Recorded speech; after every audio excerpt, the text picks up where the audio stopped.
આપણે ચોરને અલગ અલગ જગ્યાએ ચોરી કરતા તો જોયા જ હોય છે. ઘણી વખત ચોર મંદિરમાં ચોરી કરતા હોય છે, પણ આ ચોરે કંઈક અલગ જગ્યાએ ચોરી કરી છે અને તમે તેના વિશે સાંભળશો તો તમે પણ અચંબિત થઈ જશો.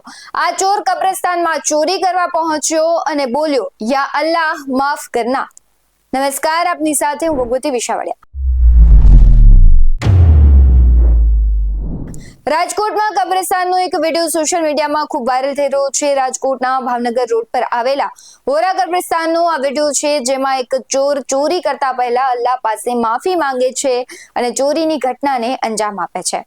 રાજકોટના પટેલવાડી સામે 16 થંભે બેડીપરા પાસે ભાવનગર રોડ પર વોરા સમાજનું કબ્રસ્તાન આવેલું છે. આ કબ્રસ્તાનનો એક વિડીયો હાલ સોશિયલ મીડિયામાં ખૂબ વાયરલ થઈ રહ્યો છે. આ વિડીયોમાં એક ચોર ચોરી છુપી રીતે કબ્રસ્તાનની અંદર આવતો જોવા મળે છે અને આ ચોર ચોરીની ઘટનાને અંજામ આપે છે તે પહેલા અલ્લાહની માફી પણ માંગતો જોવા મળે છે. તે ચોરી કરે તે પહેલા તે અલ્લાહ પાસે માફી માંગે છે અને પછી ચોરીની ઘટનાને અંજામ આપે છે. જે ઘટના કબ્રસ્તાનમાં મૂકવામાં આવેલા સીસીટીવી કેમેરામાં કેદ થઈ ગઈ છે. ચોરીની ઘટનાના સીસીટીવી હાલ સોશિયલ મીડિયામાં વાયરલ થઈ રહ્યા છે. ત્યારે સીસીટીવીના આધારે વી ડિવિઝન પોલીસ મથકમાં ફરિયાદ દાખલ કરવામાં આવી છે. પોલીસ સીસીટીવીના આધારે તપાસ કરી રહી છે. હાલ તો આ સીસીટીવી સોશિયલ મીડિયામાં ખૂબ જ વાયરલ થઈ રહ્યા છે.